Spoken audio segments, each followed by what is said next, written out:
Yeah, there was actually articles in the last few months in mainline media that America's consumption of 2-ply toilet paper is actually worse for the environment than SUVs. What, I'm not supposed to be able to wipe my bottom? I mean, what is this? What is this, madness? Yes, that is a madness when you hear things proposed like that. But we're just going along. Nothing's wrong. My phone works great. I love it. I like my Blu-ray player. Look at me, 50-inch television. I got some rims on my car. Look at my house. I got a nice condo. That's what we're concerned with. My sports team's doing real good. Look at those Phillies go. Actually, I'm pretty stoked about the Yankees on their win streak as well. But that's only, I don't even get to watch the games, folks. I get to maybe check out the sports section 2 or 3 times a week while I'm going through the news for this program. I'm not saying you have to give up everything in life and just become totally obsessed with the parapolitics of today, the politics that matter, the reality of the situation. I am saying you need to wake the hell up, find the issues that matter to you that are going to affect your life, which are plentiful at this point, and step up to the plate, swing the bat, okay? Tell your neighbors, tell your friends, tell your families. Go out to city council meetings, okay? Go to these town halls is what they're calling them. They're anything but town halls. I mean, I was watching one, I think it was yesterday I was watching one, and the lady starts asking a real question that's not on the card, and the guy just goes, whoa. Listen, that's not on the card. Please read the question on the card. How dare I have to answer something that hasn't been pre-screened by my handlers? I mean, folks, we are at a dark period in this country and the world when Newsweek's openly saying we're a society of liars. And we are. I mean, that's an honest article. We are a society of liars that lie to ourselves in the morning when we wake up, when we go to bed at night, when we go to work, when we talk to our families. And they're right, we do lie to our children. We don't tell them how bad it is out there. We don't prepare them for the real world. We send them off into government institutions and let them think what their teachers are saying is the almighty word, and that Barack Obama is going to save us all, and that we made big strides to get him elected. Look, if we had gotten a real candidate in there, you know, a lot of people will say Jason Bermas is a racist. I voted for a black woman, folks.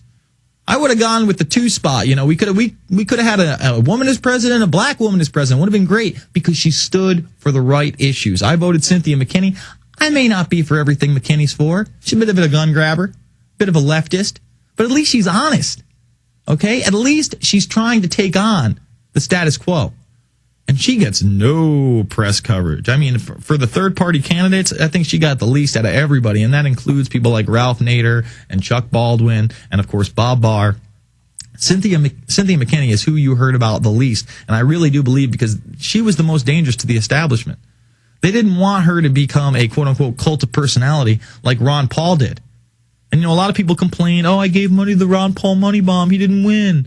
Folks, he stayed in it to win it as long as he possibly could. He was in these debates interjecting real issues. He became huge during and after the elections. His predictions about the economy have actually come true. More and more people listen to his message every day. And now his son, Rand Paul, is trying to get a seat in the Senate to continue the legacy of challenge, of freedom, of liberty in this country. I don't see many of us out there doing that. You know, it takes a lot to dedicate yourself to going up against a political leviathan like this system has become, whether you're Ron Paul's son or not. And how many of you out there can say, yeah, I stand for something and I'm willing to show it. I am willing to run for Congress, for state senate, for mayor of my little town.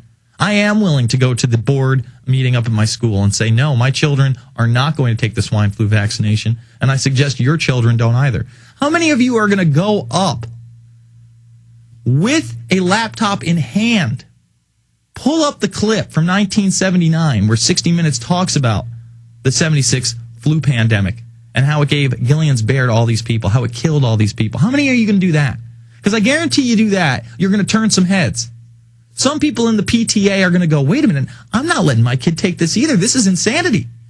How many people are going to print off the Bloomberg article that Baxter sent live bird flu virus out to 14 separate countries in its trials? How many people are going to do that?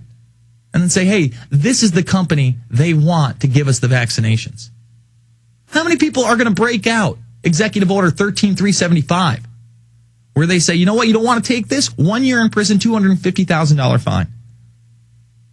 Who's going to go get the pandemic preparedness planning checklist from the WHO and say, look, we're under level 6 right now. Right now. It can't get any worse. People could be dying in the streets. It can't get any worse than this. And this, what does it says about your human rights? It says you don't have any.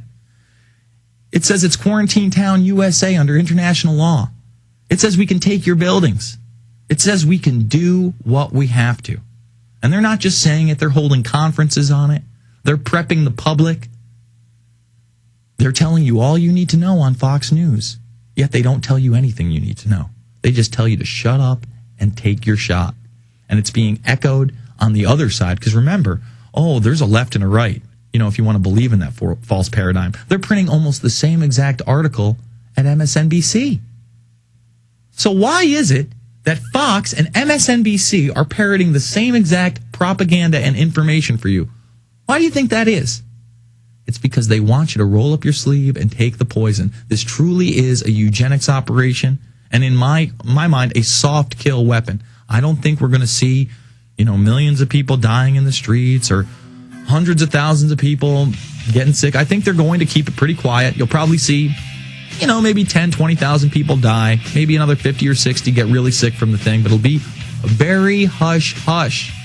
Meanwhile, you just took a live cancer vaccine, and 20 years down the line, you ain't going to be doing so hot. It's the Alex Jones Show. I am Jason Bermas, PrisonPlanet.tv, Infowars.com.